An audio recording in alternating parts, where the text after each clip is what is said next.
तो यहाँ पे आपको लिखने को मिलेगा क्या, डेट ऑफ एग्ज़ाम जो परीक्षा होता है उसका तारीख। तो आपको तारीख के डेट पे जो तारीख रहेगा आप एग्ज़ाम का, वो आप यहाँ पे उसको नोट कर लीजिएगा। एग्ज़ाम डेट का जो टाइम रहेगा उसके अकॉर्डिंग से यहाँ पे, और जो ऊपर में देख रहे हैं नेम, यानी जो भी लिखना है यानी कि बड़े अक्षरों में आपको लिखना है, ब्लॉक लेटर में लिखना है। तो यहाँ पे अपना नाम इस कॉलम में पूरा आपको भर देना फर्स्ट ऑफ ऑल।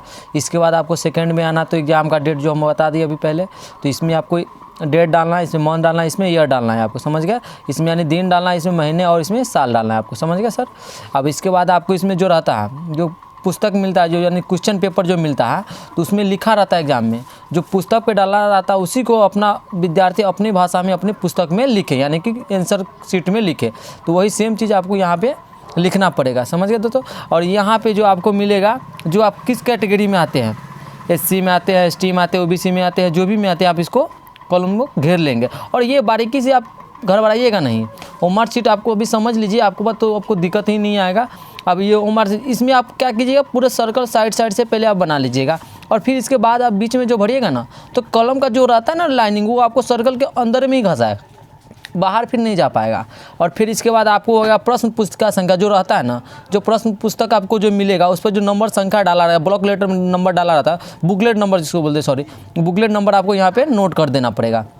और इसके बाद आपको रोल नंबर, तो रोल नंबर जो भी रहेगा इस संख्या में जो आपको, यानी कि यहाँ पे 2 आ गया तो इसमें 2 नंबर पे ये आके आपको भरना है। और दूसरा में यहाँ पे 6 है तो 6 आपको यहाँ पे आकर भरना है। आप ऐसे करके आप ये भी रोल नंबर भर लीजिएगा, आप समझ गए। इसके बाद आपको आना पड़ेगा आंसर शीट नंबर। अब जैसे कि अब आंसर, सॉरी यहाँ पे एक छूट गया, ये लैंग्वेज है, लैंग्वेज भाषा, किस भाषा में अभी एग्जाम दे रहे थे, हिंदी में, तो हिंदी में आप यहाँ पे लिख लीजिएगा, हिंदी में लिख लीजिएगा। हिंदी में लिखने के बाद यहाँ पे देखिए अब ओ मार्कशीट, अब यहाँ से 1 से आपका चालू होता है, 1 से चालू होता है। जैसे कि आपका आंसर A है, B है, C है, D है, जो भी है, पहला क्वेश्चन का आंसर जो भी है, A B है, C है, D है, कोई भी है, तो आपको उसमें आपको कॉलम में मार्क कर, यानी कि गोल राउंड करके आपको पूरा ब्लॉक कर लेना होगा।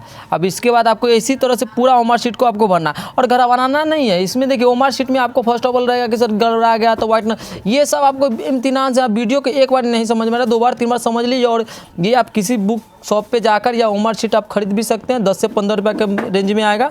और ये आप ओमार शीट खरीद कर अपने पास रख लीजिए, और इसको 1-2 बार प्रैक्टिस कर लीजिए घर पे, कि वहाँ पे आपको टाइम का बहुत बचत हो। और वहाँ पे जाने के बाद टाइम का सबसे बड़ा अभाव हो जाता है, क्योंकि आपको पता ही नहीं चलेगा कितना बज रहा, कितना हमको बजे एग्ज़ाम देना है। तो प्लीज़ आप लोग ये ओमार शीट ज़रूरी खरीद लीजिए, और उसको आराम से आप अपना घर पे प्रैक्टिस कर लीजिए। इसके बाद आपको वहाँ पे ईजिली आपको टोटल चीज़ भरा पाएगा, नहीं तो आपके पास टाइम का बहुत ज़्यादा ही इशू रहेगा, बहुत ज़्यादा इशू रहेगा।